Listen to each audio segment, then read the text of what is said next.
Hello everyone, welcome to crack UPSC and MPPSC examination. I hope आप सभी अच्छे होंगे और अच्छे से अपनी पढ़ाई कर रहे होंगे। आज हम 18 एंड 19 जून के करंट अफेयर डिस्कस करेंगे, जो कि हमारे प्रीलिम्स एंड मेंस के लिए बहुत ज़्यादा इंपॉर्टेंट हो सकते हैं।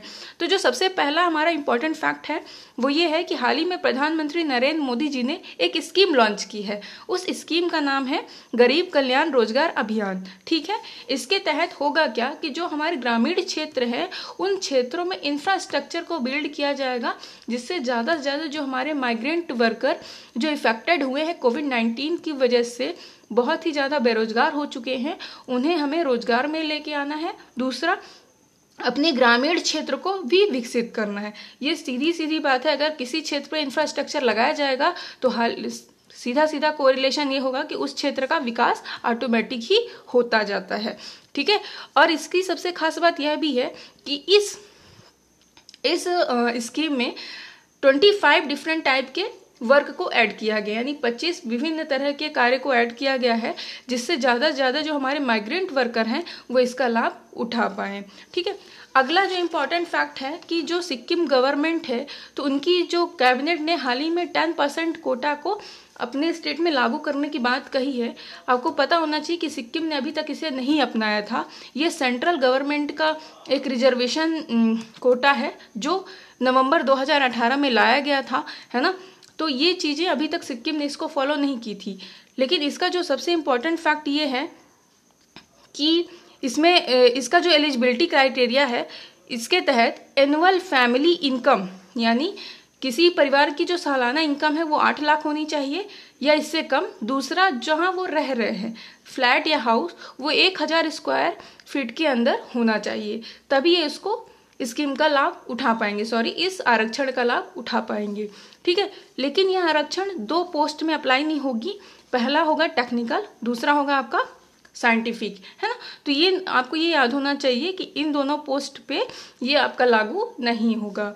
थर्ड जो इम्पोर्टेंट फैक्ट है वो है कि भारत का पहला गतिशील जो टेस्टिंग प्रयोगशाला है वो हाल ही में आंध्र प्रदेश सरकार ने लॉन्च किया है, जिसके तहत जो कोविड-19 है ना, कोविड-19 के जो पेशेंट हैं उनकी जो टेस्टिंग होगी वो चलती फिरती प्रयोगशाला के आधार पर होगी, जिससे बहुत ही जल्दी हम इससे रिकवर कर पाएँ और हम कोरोना मुक्त हो पाएँ, है ना।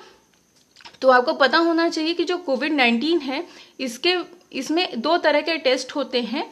पहला टेस्ट होता है एलिसा टेस्ट एंड दूसरा टेस्ट होता है आपका RT-PCR टेस्ट।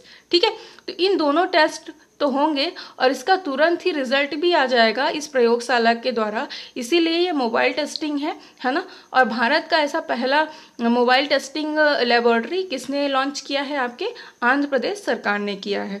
ठीक है, तो ये हमें पता होना चाहिए। अगला जो इम्पोर्टेंट फैक्ट है कि अभी हाल ही में यूपी जो आपका स्टेट है वो मनरेगा में जॉब देने के लिए सबसे ज़्यादा टॉप में आ चुका है, यानी कि यूपी गवर्नमेंट ने 57,12,975 वर्कर को मनरेगा के अंतर्गत रोजगार दिया है। ठीक है, इसलिए पूरे देश में सबसे ज़्यादा टॉप पोजीशन में पहुंच चुका है। ठीक है, ये तो इम्पॉर्टेंट हो गया ये हमारे लिए फैक्चुअल। लेकिन जो हमारे जीएस में इम्पॉर्टेंट है वो ये है कि मनरेगा स्कीम है क्या। तो मनरेगा स्कीम ये Mahatma Gandhi national rural employment guarantee act के अकॉर्डिंग आई थी, है ना, जिसको स्कीम बनाया गया था। ठीक है, ये कब आई थी? 2006 में। ठीक है, लेकिन इसका जो नाम है पहले स्टार्टिंग में नरेगा था। ठीक है, 2009 में इसमें महात्मा गांधी जी का नाम जोड़ा गया। ठीक है, तो 2009 में महात्मा गांधी जी का नाम जोड़ा गया, ये कई बार प्रश्न बन चुका है। ठीक है, तो ये भी हमें पता होना चाहिए। दूसरा, ये किस सेक्टर के लिए काम करेगा? तो जो रूरल एम्प्लॉयमेंट है, यानी जो ग्रामीण क्षेत्र में जो हमें रोजगार देना है उस क्षेत्र के लिए कार्य करता है। दूसरा, ये भी पता होना चाहिए कि ये 100 दिन का रोजगार देता है ये हमें, है ना, जितने भी ग्रामीण क्षेत्र हैं। और अगर वो उनको समय पर रोजगार नहीं, किसी कारणवश नहीं दे पा रहा है तो उसके लिए उनको रोजगार भत्ता भी दिया जाता है। ठीक है, तो ये पूरी जो स्कीम है ये किस मिनिस्ट्री के अंतर्गत आती है? तो ये मिनिस्ट्री ऑफ रूरल डेवलपमेंट के अंतर्गत आती है। ठीक है, और इनके जो प्रेजेंट में जो मिनिस्टर हैं वो कौन है? नरेंद्र सिंह तोमर जी हैं। तो आई होप ये क्लियर होगा, है ना, मनरेगा स्कीम। और इसके जो मिनिस्टर हैं वो कौन है? किस मिनिस्ट्री के अंतर्गत आती है, कब लॉन्च किया गया था, है ना। तो ये हमारे जीएस के लिए बहुत ही ज़्यादा इम्पोर्टेंट है।